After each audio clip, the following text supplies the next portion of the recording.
ጤና ይስጥልን ውድ የቻናላችን ቤተሰቦች፣ በየቀኑ ጠዋት ከቤቶ ሲወጡ የኪስ ቦርሳውን ወይም ስልኩን ሳይሆን ሕይወቶን ለማዳን ሲሉ የጋዝ ጭንብል ፊቶ ላይ ማጥለቅ ግዴታ የሆነባት አስፈሪ ከተማም በምድር ላይ አለች ቢባሉ ምን ይላሉ?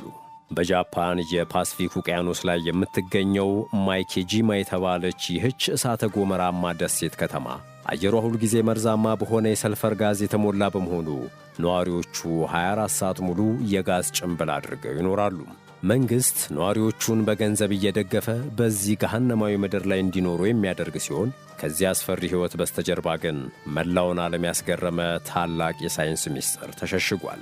በዚህ ቪዲዮ የሰው ልጅ ተፈጥሮን በመጋፈጥ ከመርዛማ ጋዝና ከሞት አፋፍ ጋር አብሮ ለመኖር የመረጠበትን በአውሮፓና በአሜሪካ ሚዲያዎች ሳይቀር የጭንብል ከተማ በሚል ስም የምትታወቀውን የማይኬጂማን ደሴት ታሪክ ይዘንላችሁ ቀርበናል። ሰዎች ለምን የተፈጥሮን መርዝ ተቀብለው በዚህች ደሴት ላይ ለመኖር እንደወሰኑና በውስጡ ያሉትን ያልተሰሙ አስደንጋጭ እውነታዎችን እንነግራችኋለን። እስከ መጨረሻው አብራችሁን ቆዩ።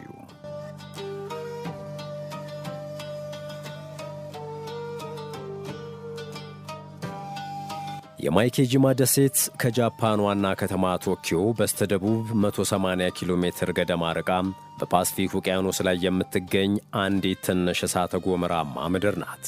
ይህች ደሴት ምንም እንኳን ውብ የባህር ዳርቻና አረንጓዴ ተፈጥሮ ቢኖራትም በውስጧ ግን ኦያማ የተባለ እጅግ አደገኛና ንቁ እሳተ ገሞራ ይዛለች።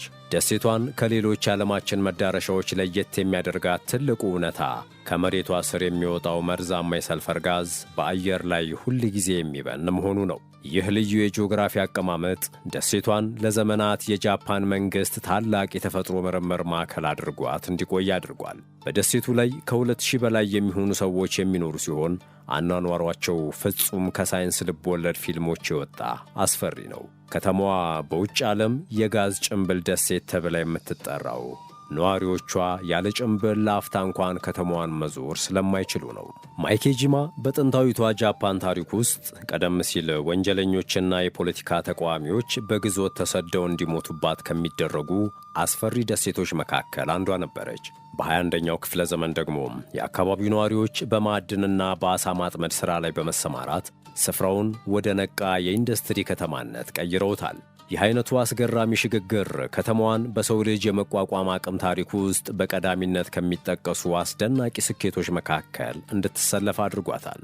ምንም እንኳን ከተማዋ በዚህ መርዛማ አየር ንብረቷ በሰፊው ብትታወቅም በውስጧ ግን ስልጣኔና ዘመናዊ መሠረተ ልማት ፍጹም በተሟላ ሁኔታ ተገንብተው ይገኛሉ።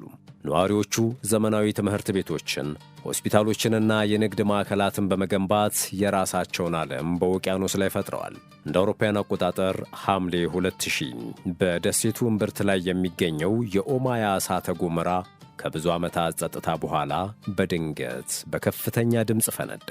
ፍንዳታው በሺዎች የሚቆጠሩ የመሬት መንቀጥቀጦችን በደሴቷ ላይ ያስከተለ ሲሆን ጥቅጥቅ ያለ ጥቁር የጭስና የአመድ ዳመና ወደ ሰማይ ተፋ። የጃፓን መንግሥት አደጋው ከባድ መሆኑን በመረዳቱም በደሴቱ ላይ የሚኖሩትን 3600 ነዋሪዎችን በአስቸኳይ ለማስወጣት ወሰነ። ነዋሪዎቹም ቤታቸውንና ንብረታቸውን ጥለው በታላላቅ የጦር መርከቦች ተጭነው ወደ ቶኪዮ ከተማ በስደት ተጓዙ። ከፍንዳታው በኋላ እሳተ ገሞራው በየቀኑ ከ10,000 ቶን በላይ መርዛማ የሰልፈር ዳይኦክሳይድ ጋዝ በአየር ላይ በከፍተኛ ሁኔታ መልቀቅ ጀመረ። ይህ መርዛማ ጋዝ በደሴቱ ላይ ያሉትን እጽዋቶች፣ እንስሳትና የሰዎችን ሕንፃዎች በሙሉ በኬሚካል በማቃጠል ደሴቲቱን ወደ ሙት ምድርነት ቀየራት። የማይኬጂማ ነዋሪዎች በቶኪዮ ከተማ ውስጥ ለዓመታት ያህል በስደትና በድህነት ሕይወታቸውን ለመግፋት ተገደዱ። መንግሥት ደሴቱ ለሰው ልጅ መኖር ፍጹም አደገኛ መሆኑን በይፋ በመግለጽ ማንኛውም ሰው ወደ ስፍራው እንዳይጠጋ በጥብቅ ከልክሎ ነበር።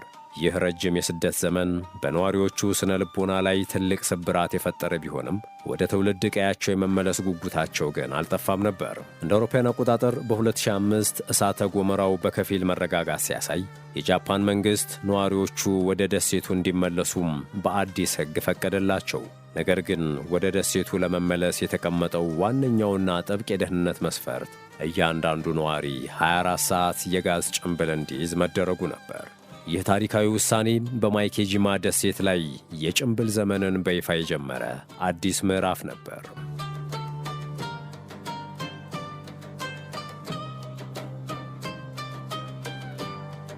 ነዋሪዎቹ ወደ መርዛማዋ ደሴት ከተመለሱ በኋላ የዕለት ተዕለት ሕይወታቸውን ለመምራት አዳዲስና አስገራሚ የሕልውና ሕጎችን ማውጣት ነበረባቸው። በማይኬጂማ ደሴት ላይ ሕይወት የሚመራው በደሴቱ ዙሪያ በተዘረጉት ዘመናዊ መርዛማ ጋዝ መለኪያ መሣሪያዎች አማካኝነት ነው። እነዚህ መሣሪያዎች በአየር ላይ ያለውን የሰልፈር ጋዝ መጠን በየሰከንዱ የሚለኩ ሲሆን የጋዙ መጠን በትንሹ ከፍ ሲል በከተማው ያሉ ሳይረኖች በከፍተኛ ድምፅ ይጮኻሉ። የሳይረኑ ድምፅ ሲሰማ እያንዳንዱ ነዋሪ በያለበት ቆሞ የጋዝ ጭንብሉን ወዲያውኑ ፊቱ ላይ የማጥለቅ ግዴታ አለበት። በትምህርት ቤቶች ውስጥ ያሉ ትናንሽ ሕፃናትም ቢሆኑ በክፍል ውስጥ እየተማሩ ሳይረኑ ሲጮህ መጽሐፋቸውን ዘግተው ጭንብላቸውን የማጥለቅ ልምምድ በየቀኑ ያደርጋሉ። በደሴቱ ላይ ያሉ የጎዳና ላይ መብራቶች በአረንጓዴ፣ ቢጫ፣ ብርቱካንማና ቀይ ቀለሞች የአየሩን ደህንነት ደረጃ ለሕዝቡ በግልጽ ያሳያሉ። ቀዩ መብራት ሲበራ አየሩ ፍጹም መርዛማ መሆኑን የሚያሳይ በመሆኑ ሕዝቡ ወዲያውኑ ወደ ተዘጋጁ ልዩ የከርሰ ምድር መጠለያዎች ይሸሻል። ነዋሪዎቹ ከቤት ሲወጡ ቁልፍ ወይንም ቦርሳ ሊረሱ ይችላሉ። የጋዝ ጭንብላቸውን ግን ፍጹም መርሳት እንደማይችሉ ይናገራሉ። ጭንብሉ የእነሱ አዲስ የአካል ክፍል መስሎ የቆየ ሲሆን በሰዎች መሃል ያለው ማኅበራዊ ግንኙነትም በጭንብል ጥላ ስር የታሰረ ነው። ይህ አይነቱ አኗኗር ለውጭ ሰው ፍጹም ገሃነማዊና አስፈሪ ቢመስልም ለአካባቢው ተወላጆች ግን የለመዱት መደበኛ ሕይወታቸው ሆኗል። የጃፓን መንግሥት ይህንን አስቸጋሪ ሕይወት ለሚመሩት ነዋሪዎች ሲል በየወሩ ከፍተኛ የገንዘብ ድጎማና ነፃ የጤና ምርመራዎችን በደሴቱ ላይ ያቀርባል። በደሴቱ የሚሰሩ ዶክተሮችና የፋብሪካ ሠራተኞች ከሌሎች የጃፓን ከተሞች ነዋሪዎች ይልቅ በከፍተኛ ደረጃ የደሞዝ ጥቅማጥቅም ያገኛሉ። ይህ ከፍተኛ የገንዘብ ድጋፍ ነው ሰዎቹ መርዙን እየተነፈሱም ቢሆን ከተማዋን ጥለው እንዳይወጡ ያደረጋቸው ዋነኛው የኢኮኖሚ ሚስጥር። ማይኬጂማ ደሴት በሰልፈር ጋዝ ብክለት ምክንያት በዓለማችን ላይ ፍጹም እንግዳ የሆነ የተፈጥሮ ገጽታ ካላቸው ጥቂት ስፍራዎች መካከል አንዷ ለመሆን በቅታለች። በደሴቱ ዙሪያ ያሉ ግዙፍ ደኖች እንደ አውሮፓውያን አቆጣጠር በ2000 በደረሰው ፍንዳታ ምክንያት ሙሉ በሙሉ ደርቀው የሙት ዛፎች ፍርስራሽ ሆነው ቆመዋል። እነዚህ ነጭ የደረቁ ዛፎች መሬቱ ላይ በሺዎች የሚቆጠሩ ሆነው ሲታዩ ደሴቱን ፍጹም አስፈሪ የሙት ምድር ያስመስሏታል።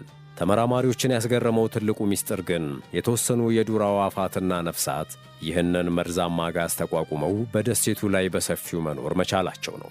በተለይም የጃፓን ሮቢን የተባሉት ብርቅዬ ወፎች በደሴቱ ላይ እንደፈለጉ የሚራቡ ሲሆን የአየር ብክለቱን የመቋቋም ልዩ የተፈጥሮ ብቃትን አዳብረዋል። ሳይንቲስቶች የእነዚህን ወፎች ደምና ጂን በላቦራቶሪ ውስጥ በመመርመር የሰውን ልጅ የመከላከል አቅም ለማሳደግ ጥረት እያደረጉበት ይገኛል። በተጨማሪም በደሴቱ ዙሪያ ያለው የሜዲትራንያን መሰል የባሕር ውስጥ ሕይወት በእሳተ ገሞራው ማዕድን ምክንያት እጅግ የበለጸገና ውብ ሆኗል። በባሕሩ ስር ያሉ የኮራል ሪፎችና ግዙፍ የባሕር ኤሊዎች ከተለያዩ የዓለም ክፍሎች የሚመጡም ጠልቀው የሚዋኙ ሰዎችን በከፍተኛ ሁኔታ ይስባሉ። ይህ በጥቁር መርዛማ አየርና በንጹሕ ውብ ባሕር መካከል ያለው ተቃርኖ ደሴቷን በዓለም ላይ ማራኪ አድርጓታል። በደሴቱ የሚኖሩ ሰዎች ግን የሰልፈር ጋዙን ለረጅም ዓመታት በመተንፈሳቸው ምክንያት የመተንፈሻ አካላት በሽታና የሳምባ ድካም ያጋጥማቸዋል። ዶክተሮች የነዋሪዎቹን ጤና በየሳምንቱ የሚከታተሉ ቢሆንም የጋዙ ከባድነት ግን ሁልጊዜ የስጋት ጥላ ሆኖ ቀጥሏል። ነዋሪዎቹ ግን እሳተ ገሞራው የኛ አባት ነው፣ መርዙንም ቢሆን ወደነው ነው የምንኖረው በማለት ለቀያቸው ያላቸውን ፍቅር በኩራት ይገልጻሉ።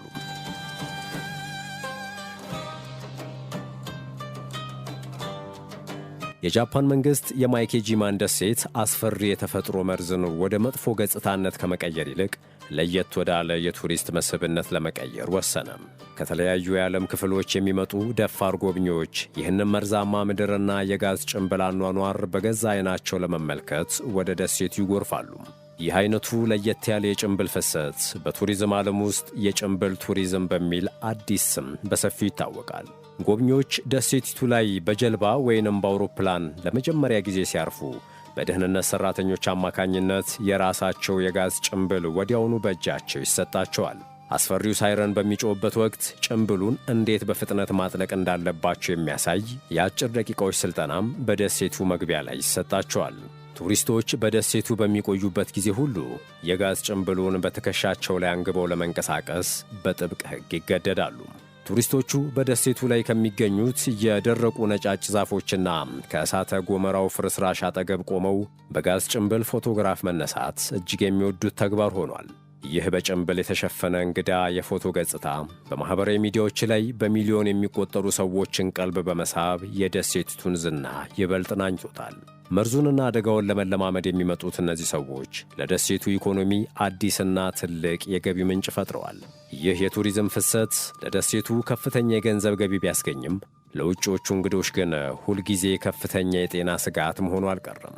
አንዳንድ ቱሪስቶች የሳይረኑን ሕግ በሚገባ ባለመረዳታቸው ምክንያት መርዛማውን ጋዝ በስህተት ተንፍሰው ለከባድ ትኩሳትና ሳል ይዳረጋሉ። ለዚህም ነው የመንግሥት የደህንነት ሠራተኞች እያንዳንዱን ቱሪስት እንቅስቃሴ በካሜራዎችና በራዳር በቅርብ የሚከታተሉት።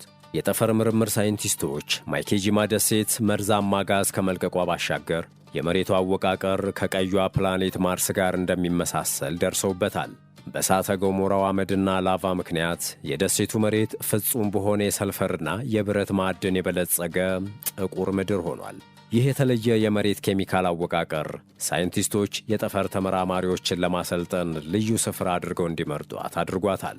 የጠፈር ተመራማሪዎች ወደ ማርስ ከመጓዛቸው በፊት በደሴቱ ላይ ከባድ የጠፈር ልብሶችን በመጫንና የጋዝ ጭንብል በማድረግ ለሳምንታት ስልጠና ያደርጋሉ።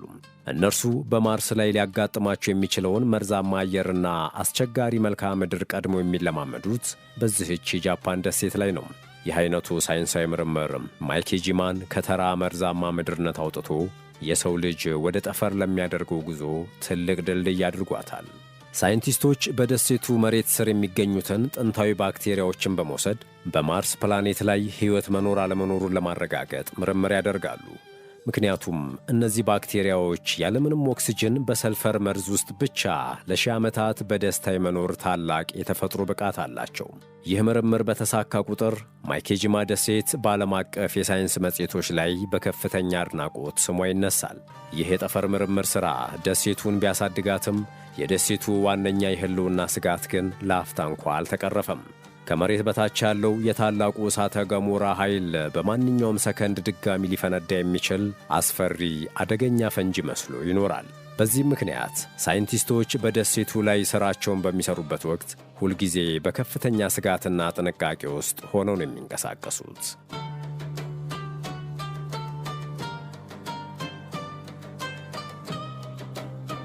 የማይኬጂማ ደሴት ነዋሪዎች ከመርዛማው ጋዝና ከእሳተ ገሞራው አደጋ ጋር ለመኖር የፈጠሩት ስነ ልቦናዊ ጥንካሬ ለብዙዎች ሕያው ተአምር ነው። እነርሱ ተፈጥሮን እንደ ጠላት ከመቁጠር ይልቅ እንደ ሕይወታቸው አካል አድርገው በመቀበል አብረው መኖርን ጠንቅቀው ተላምደዋል። በዚህም ምክንያት በደሴቱ ላይ የሚፈጠረው እያንዳንዱ የተፈጥሮ ለውጥ በነዋሪዎቹ ዘንድ እንደ መደበኛ ክስተት ነው የሚወሰደው። ነዋሪዎቹ በየዓመቱ ለእሳተ ገሞራው ኦያማ ታላቅ ባህላዊ የምስጋና በዓልና ለሥነ ሥርዓቱ በደሴቱ ላይ በደመቀ ሁኔታ ይዘጋጃሉ። እነሱ እሳተ ገሞራው መርዝ ብቻ ሳይሆን ለደሴቲቱ ለም መሬትንና ውብ የባሕር ውስጥ ሀብትን የሰጠ አባት እንደሆነ በጽኑ ያምናሉ። ይህ አስገራሚ እምነትና ባህል በነዋሪዎቹና በተፈጥሮ መካከል ፍጹም የማይበጠስ ትልቅ መንፈሳዊ ትስስርን ፈጥሯል። ወጣቶቹም ቢሆኑ ደሴቱን ለቀው ወደ ቶኪዮ ከመሄድ ይልቅ በደሴቱ ላይ አዳዲስ የቴክኖሎጂ ሥራዎችንና የቱሪዝም ቢዝነሶችን መመስረትን መርጠዋል።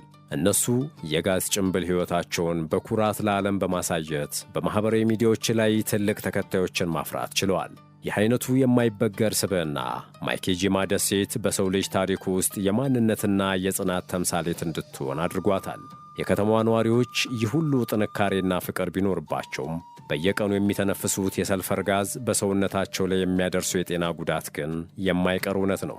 ዶክተሮች በደሴቱ ላይ የነዋሪዎቹን የሳምባና ጤና ሁኔታ የሚከታተሉ ቢሆኑም የጋዙ መርዛማነት ግን ዕድሜያቸውን እያሳጠረው ይገኛል። ነዋሪዎቹ ግን በቶኪዮ በጭንቀት ከመኖር በደሴታችን በጭንብል በነጻነት መኖር ይበልጣል በማለት ምርጫቸውን ይከላከላሉ። ዛሬ ላይ ማይኬጂማ ደሴት በከፍተኛ የቱሪዝም ፍሰቷና በዘመናዊ የአደጋ መከላከያ ቴክኖሎጂዋ የጃፓን ታላቅ የኩራት ማዕከል ሆና ትገኛለች። በደሴቱ ላይ የተገነቡት አዳዲስ አውቶማቲክ የጋዝ ማጣሪያ ሕንፃዎች በአሁኑ ሰዓት በሰዎች መኖሪያ አካባቢ ያለውን መርዝ በከፍተኛ ደረጃ ቀንሰውታል። ከተማዋ ዛሬም ቢሆን ነዋሪዎቿ የጋዝ ጭንብል አድርገው የሚንቀሳቀሱባት የዓለማችን ብቸኛዋና ድንቅ የጭንብል ከተማ ሆና ቀጥላለች። ምንም እንኳን በደሴቱ ላይ ያለው ሕይወት ለውጭ ሰው ፍጹም አስፈሪና ገሃነማዊ ቢመስልም ለነዋሪዎቹ ግን የነጻነታቸውና የኩራታቸው መገኛ ነው። ይህች ከተማ መርዙ ባለበት ስፍራ ላይ ሆና የሰውን ልጅ የማይበገር የመኖር ኃይል ለዓለም ሕዝብ የምታሳይ አስገራሚ የተፈጥሮ እንቆቅልሽ ናት። ይህ ተቃርኖ ደሴቱን በዓለም ላይ ካሉ ማናቸውም ከተሞች የተለየችና ማራኪ የታሪክ አውድ አድርጓታል። እኛም ሕይወታቸውን ለማዳን ሲሉ 24 ሰዓት ሙሉ የጋዝ ጭንብል አድርገው ስለሚኖሩትና ከተፈጥሮ መርዝ ጋር አብረው ስለሚኖሩት ምስጢራዊቷ የማይኬጂማ ደሴት ከተማ ሕይወትና ስለ አስደናቂዋ ታሪክ የቃኘንበት መሰናዶን በዚህ ፈጸምን። ስለተከታተላችሁን ከልብ እናመሰግናለን።